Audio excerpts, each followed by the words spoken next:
Yes, fight fans, body and mind, sports, my people, you are fully appreciated in this round, my guys, my people. Happy New Year, happy 2025. It's the first day of January 2025, going into the first week of a new year, my guys. And what a new year! Yeah, 2025 has some amazing lineups in terms of boxing for fans, my people, and I am here for it. I'm here for it all, my guys, my people. But I'm gonna start this round by talking about Denzel Bentley, who finished 2024 with a great emphatic win over Brad Pauls to earn himself the number one contender position and mandatory to Janibek and Nkunali's WBO title. Janibek also in possession of the IBF title, so a unified champion, meaning that when Denzel finally gets to face off with him, not only will he be challenging for the WBO, but the IBF will also be on the line. So an opportunity to become unified champion in the middleweight division, my guys, my people. And looking from a fighter's point of view, my guys, a chance to avenge his loss to Anim Konali in 2022 via a unanimous decision. And he did bounce back from that fight, obviously, with a tune-up fight, though, over Kieran Smith. And however, that win didn't last long because he lost in his next fight to Nathan Heaney via majority decision. Self-admittedly, Denzel, he would tell you himself a fight that he should not have lost, and I do agree. And if you know of Denzel's quality as an operator, you would agree, my people. You would agree, my guys, my people. So his team, they had no time to waste. No time to waste. They went straight into another hard fight with Danny Dignan, my people, which looked good on paper, but Denzel dispatched him pretty easily via a TKO win, my guys, my people. But by that time, Denzel Bentley already fed up of fighters building their careers off his name, my guys. But I have to say though, in this occasion, because Dignan and Bentley already previous casualties to Janibek, well, they were both bouncing back and both trying to build their careers off each other's names, my guys, my people. But this time, as we know, Denzel came up trumps. He came up trumps, my guys. But his team didn't get too giddy-headed. They had to make sure that he was fine-tuned, so they put him into a tune-up fight with Derek Osazi, my guys, my people, Osazi. So a step down from Bentley's last win. However, good enough to take him into a fight with Brad Pauls, my guys. And we know what happened there. We know already what happened there with Brad Pauls. So I have to say though, that now that Denzel is now lined up to face Alim Konali, his promoter says that fight should happen within the first 6 months of 2025, my people. I think though that Bentley would need to go in there more mentally focused. He cannot have this mentality of having to have to create animosity when animosity ain't there, in order to be focused and do well in a fight. Do more than just boxing. Box, stick to the game plan. But if you feel like that's not working, you got to fight, my guy. You got to fight, my people. So he needs to go there with that sort of mentality, because he was very open expressing himself that in the fight with Osazi and Brad Pauls, because these were past acquaintances of him, to himself, he didn't really want to put the hurting on them. He didn't really want to fight, but those fights were thrusted on him, so he had to take it. But in taking it, he had to build up, animosity in his mind, animosity that didn't even exist, in order to get the winning performance that he was looking for, my people.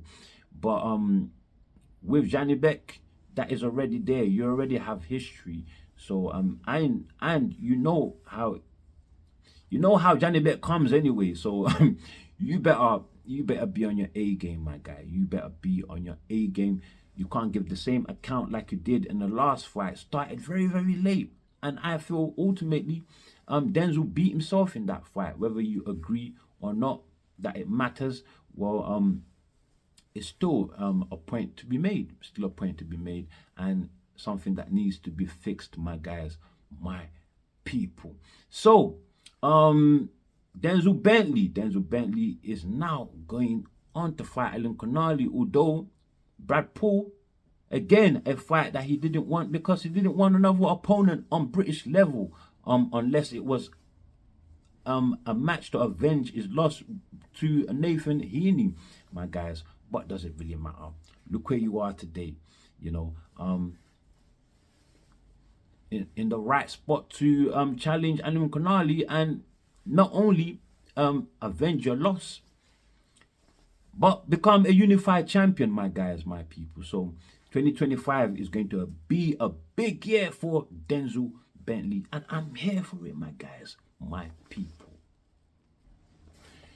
Denzel Bentley ended 2024 now with a record of 21 wins, 3 losses, 1 draw, 17 coming via KO, my guys, my people.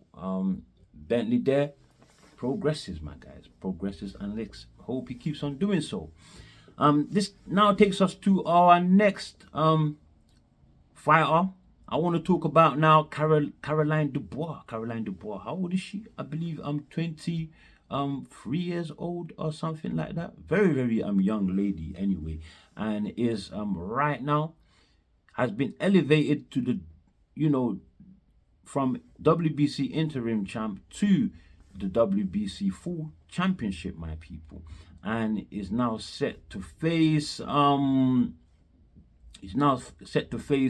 Jessica Camara on the 11th of this month, my people. On the 11th of this month, my guys. This young girl is making real big headway in the sport, and she was elevated after calling for Katie Taylor to either face her or vacate the title, my people. And the WBC, well, they're obliged. Katie Taylor, though, still right now the WBO titleist in the lightweight division, and I believe she also holds the Ring magazine, my people.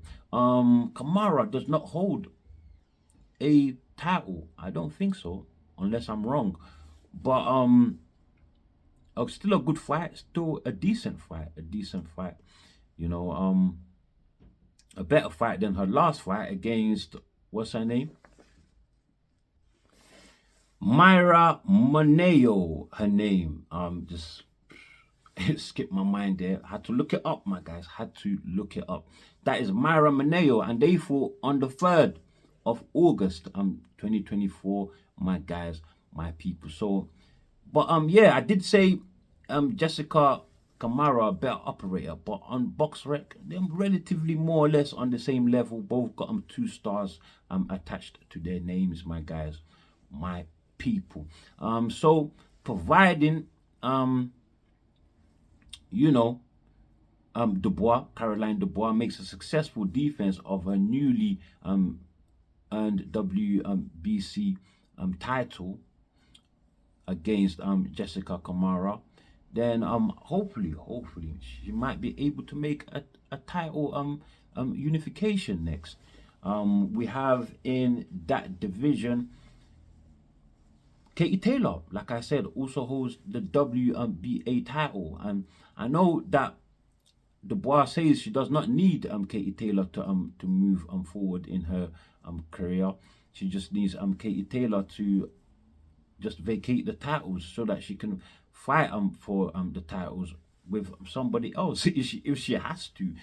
She's very very specific about that, and she says that Katie Taylor is an old veteran and she's done a lot for the sport, but she believes that you know the younger generation coming up should have the opportunity to make their stamp in women's boxing also, which is very very well and widely received now in the sport, my guys, my people. But I have to say though that when if you do get an opportunity to fight an older generation that is soon to come out of the game, like a Katie Taylor, it does put that cherry on top of your resume. It's like the passing of the torch, my guys. So in the future, if somebody asks who was better, this person or that person, well, the answer will be easier anyway, because you have beaten them, or maybe you have lost to them. But it doesn't really answer the question clearly, because as a young fighter coming up, you will be developing and getting better at your game as well. And also all the experience, imagine, that you could gain from a fighter like a Katie Taylor going forward will help you a lot in your career, my guys, my people. But fights that fans are looking forward to, that Dubois could be involved in, Caroline Dubois.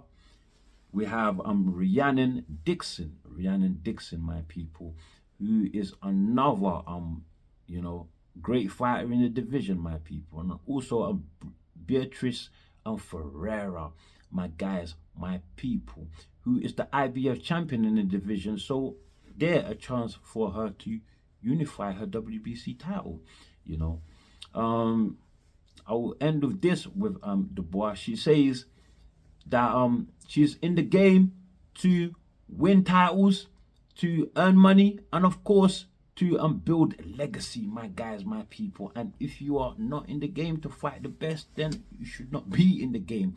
And so obviously she's made a big statement there that she will have to live, she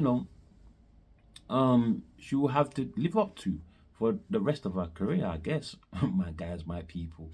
But she is very talented, a quality operator, and she can do it. She can do it, my guys, my people. I believe she's the best in the lightweight division, and I think she will become undisputed one day, without a shadow of doubt on my mind, my guys, my people.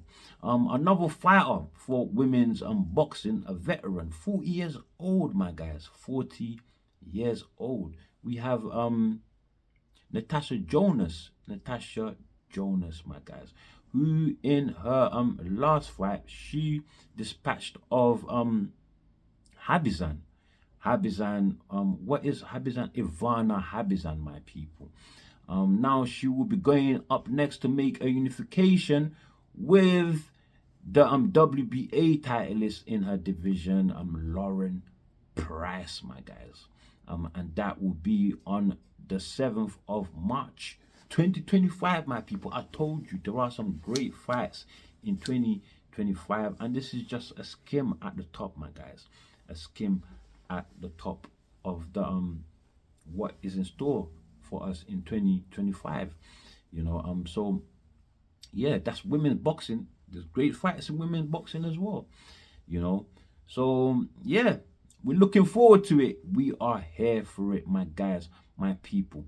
But tell me something. Do you think Dubois and Natasha Jonas, they could, get in the ring?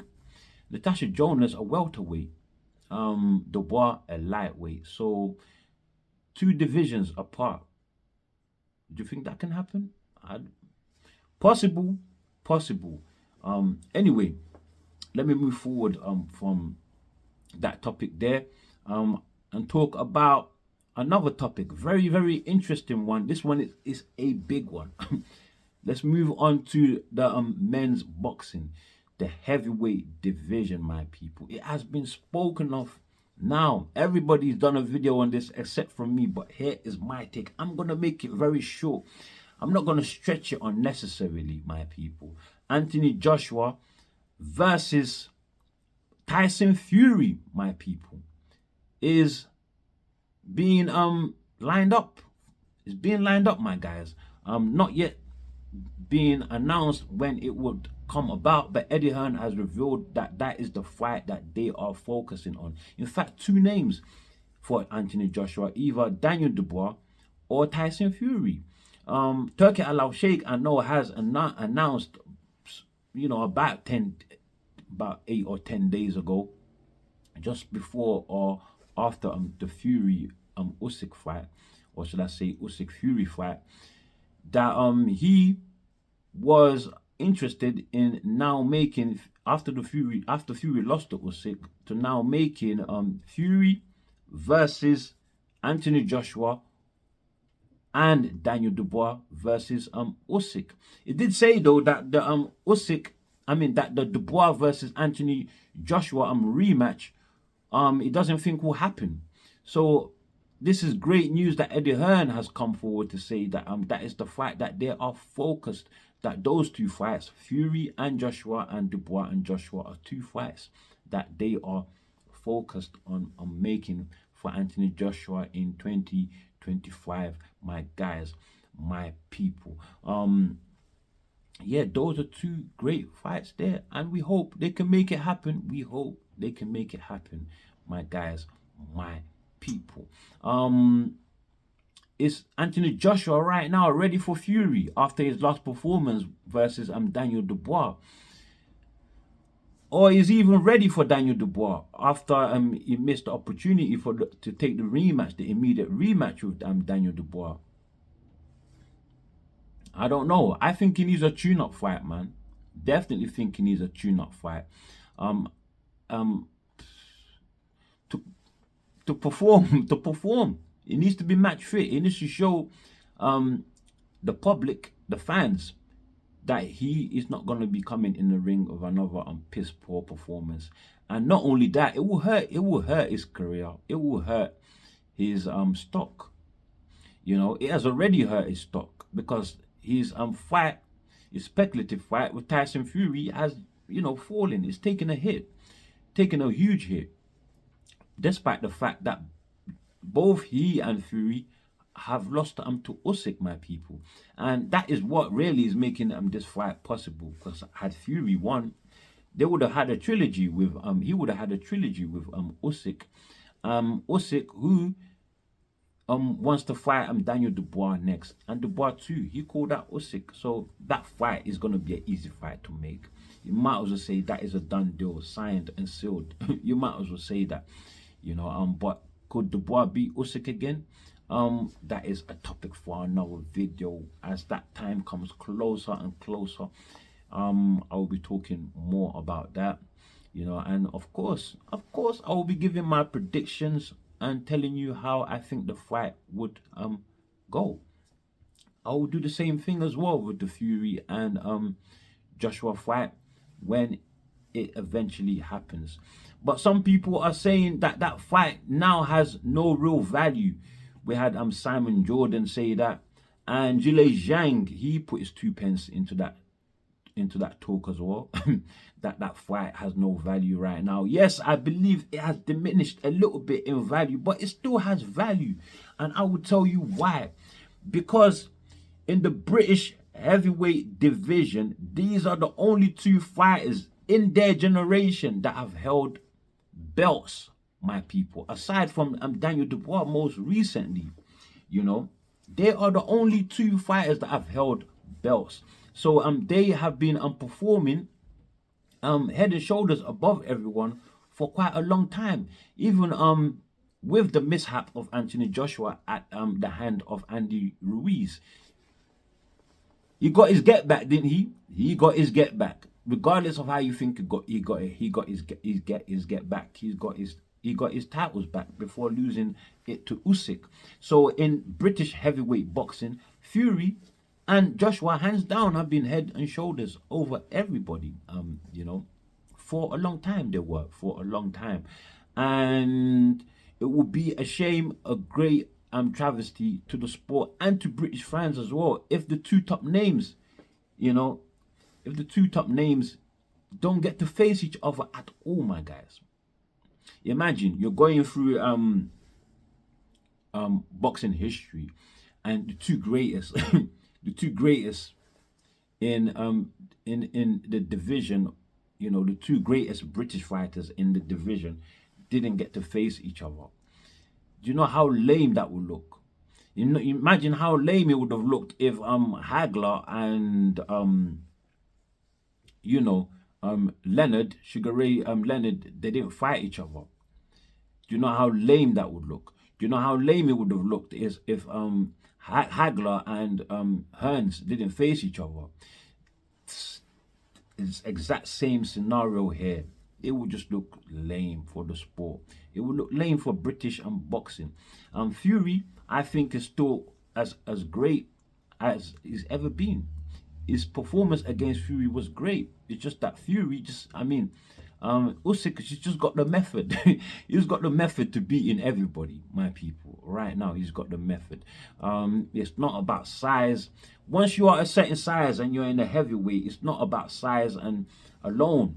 Speed, those things matter. Your agility, your stamina, your durability. Usyk has got a great chin, my guys. He's been hit flush by Anthony Joshua. He took that. Been hit flush by Tyson Fury. He took that. He's been hit flush by Daniel Dubois. These are hard hitters. He ate that and swallowed it. His body is the soft part, like most fighters, but especially Usyk. It's been taken down to the body by Daniel Dubois. He complained. He nearly got he got hurt to the body by Anthony Joshua. He complained. So yeah, we know he's soft to the body, my guys, my people. But tell me something. I'm not gonna talk about who I think is going to win in both cases. Fury versus Anthony Joshua or Usyk versus Daniel Dubois. But if you wish to, drop it in the comments and let's start a conversation, my guys, my people. And yeah, let's just take it from there. I'm going forward. But like I said, as the time gets closer, I will be inputting my own take as to how those two fights would transpire, my guys, my people. And with that said, that's all I have for you on this one, my people. And as always, before you leave, do like, do share, subscribe, and of course, drop your comments below, my people, my guys. I say stay super blessed and a happy new year, my guys, my people.